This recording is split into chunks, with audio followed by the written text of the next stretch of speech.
Here is how to sample like a pro. Today's video I'm going to break down a beat that utilizes a sample and show you exactly how I did it and how you can do it for yourself. Let's take a listen.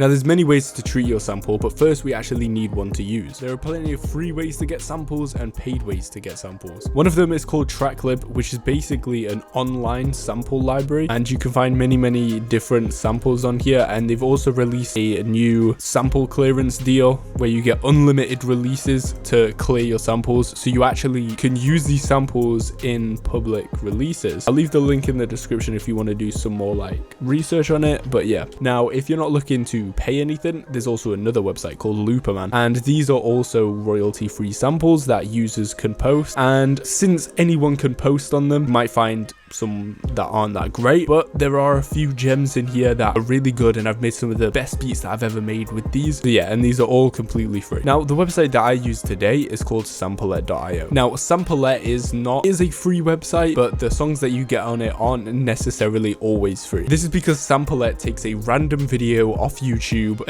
in accordance to the parameters that you put in, and it's basically just a random song. So you would have to clear this sample and get permission from the people that own it, but it is a good tool to practice and just have fun with, really. So if you see the website here, we've got this little filters option. Now it's taking a while to load, and yeah, we've got a few buttons here. Now when you click this button, it's just going to give you a random sample, but we might want to actually filter it. So here you can filter stuff, and we've got the genre, so we can filter a different genre if we want. Let's say we wanted blues, we just click this one here, and then we can do the key, the tempo and everything, and then you just hit close, and then when you click random, whatever you've selected will be random. Now the more specific that you get, the less chance there will actually be something that matches what you're trying to search for.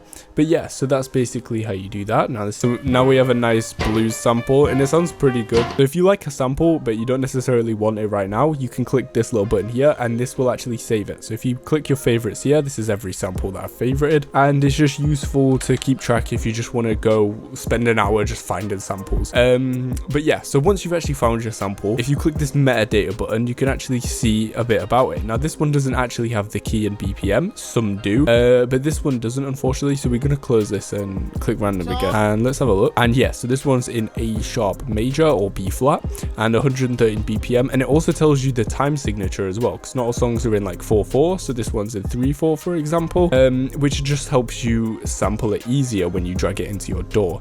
Now how are we actually going to get this in our DAW? Now there's two ways to do it. You can either copy the link and use like a YouTube downloader, or download the extension just called sample. Now what this does is, all you do is you click on the little record button, play your sample, and then what you do is you go back to it and you just want to click the stop button, and now you have it here. You can trim it as you like, trim it just like this, and then just hit the download button, and then now you have that sample.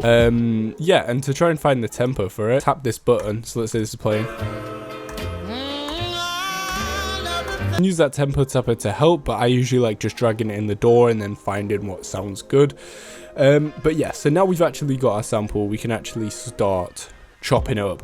Now there's a few different ways to actually chop a sample. You can straight up drag it into your DAW and manually chop it with the slice tool, or you can use different VSTs. So there's two in FL. There's one called Fruity Slicer, which is a more basic one, and what you can do is drag a sound. I know this is an 808, but you drag your sound in, and you can do like auto slicing, and it puts it into these beats, and you just, obviously that's an 808, so I'll use so I'm going to get one of my loops from my kit, and we'll just drag it in.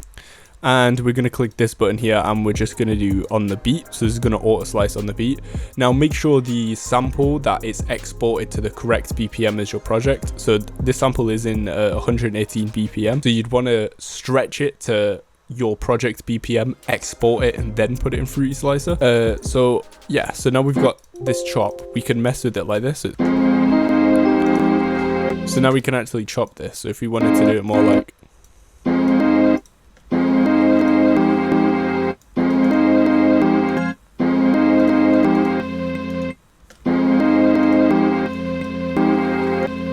And then we can get something like this, and then like...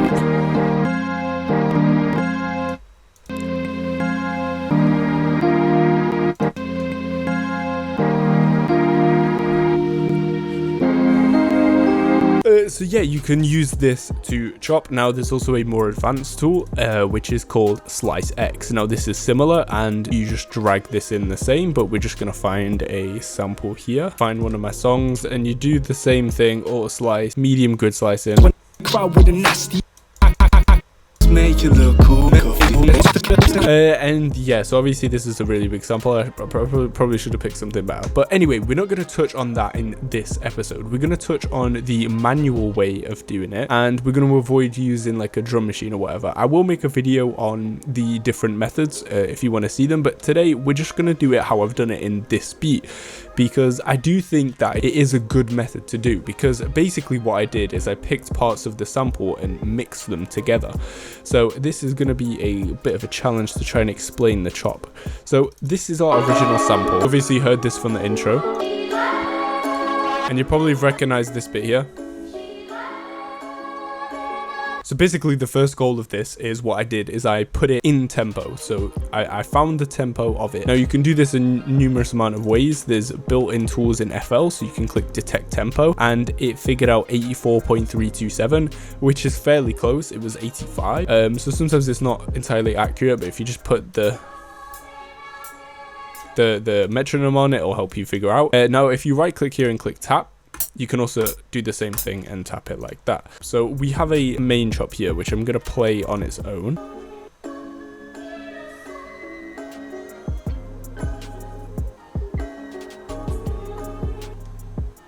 So this, if you hear, is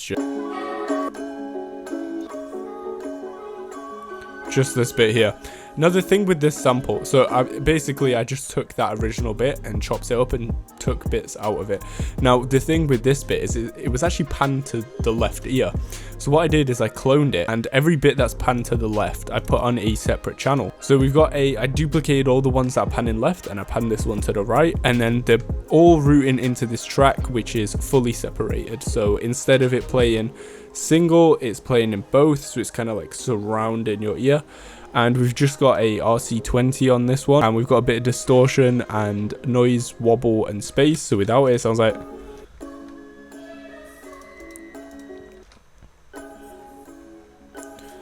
And with it, just kind of gives it a little more punch.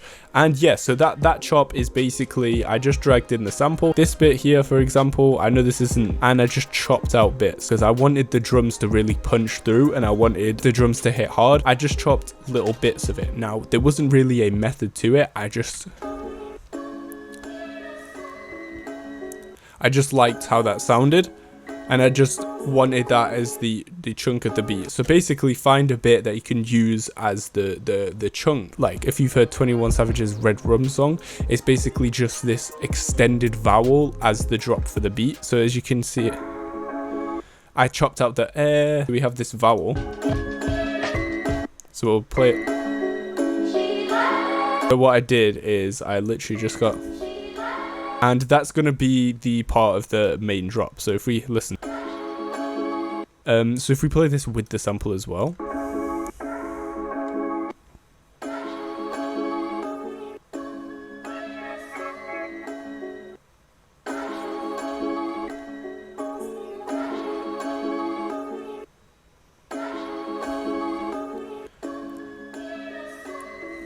now you can tell these chops are very like split apart. I've not just got the whole sample in one section. I've cut out bits, and that's to make room for the drums and the drops, and I just wanted the drums to really be the focus of this beat. Now this bit here, that is literally just this dragged here and pitched up. So it's the same sound, just pitched right up. And on the mixer, we have a Fruity Love filter with a gate on it and an EQ just cutting all of the EQ apart from the mid. So it sounds like...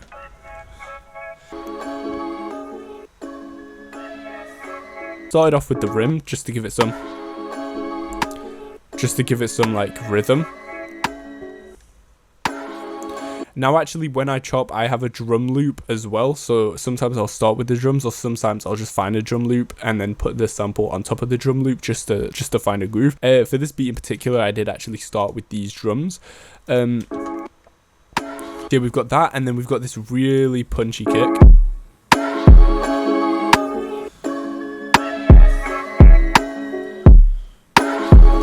And to pair with this kick, we have just a short but punchy 808. So it sounds like, so it goes like.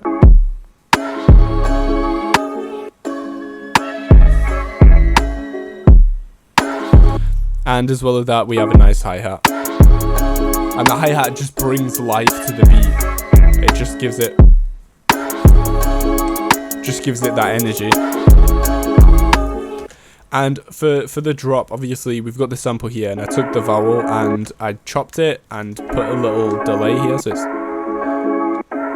and then the drums hit, so they like punch you in the face, and then that drop comes back. And something sneaky before that is we have an EQ automated here. So this sample is on 1, so we have this EQ. Now watch. So yeah, you kind of get used to the sample sounding like underwater. The drums hit and then the sample comes back, and it just really hits a lot harder. I can't really explain why, but just that simple.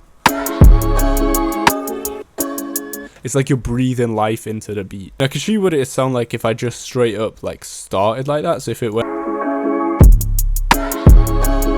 it just doesn't hit the same. So as well as this drop with just the kick, I also added this reversed hat, and I think this properly stills the drop, so it goes like rises into it, which I think is cool. And as well on this bridge, I've just took another bit of the sample and reversed it, so it sounds like, and it's just reversed to add some texture.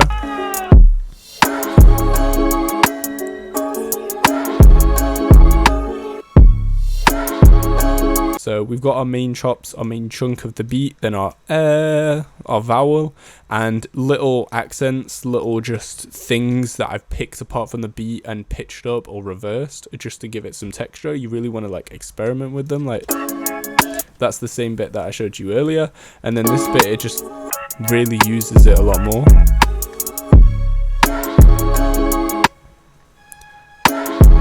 Hi-hats come out, and then we reverse the 808 in that bit, and then we've got a nice little switch up here. So I took the sample, I exported this chunk here, so this is this chunk, it just looks a lot neater because it's exported, and I just pitched this down a full octave. We have a piano here as well. So this is my piano that I added, and using the metadata from the beginning, I found the key and was just able to use my ear to find the notes that work. So this addictive keys is the ambient one, and we've got a few effects on it. So this is on the 3rd track. Oh, we've just got an RC20 with some wobble and air distortion, and it's like not fully mixed. Without the RC20, it sounds like. And then I found this drum break, and just chopped it up for this bit, and I wanted to blend it in with the drums. This is like a nice switch up. It's not a complete beat switch, but it's just using the drum break to guide the drums instead of the hi-hat, because remember the hi-hat's giving the beat energy. So what we do here is we're going to drop the beat again, and the hi-hat's going to come back. You'll hear, so it goes, and then that energy just kind of comes back in. So obviously sampling varies from beat to beat. This was just an example to show you, to maybe inspire you. So basically the main focus when I heard this sample was the vowels. Without that like it sounds like this, so it just sounds like, still sounds sick, right? But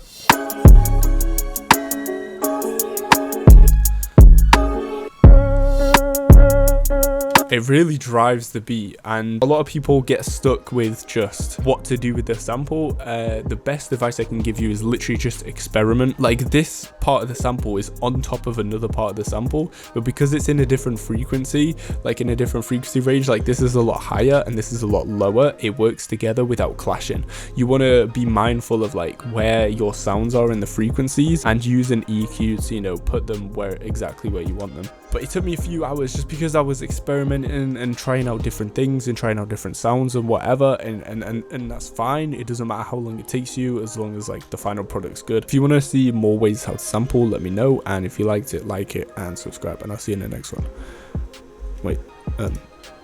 Peace.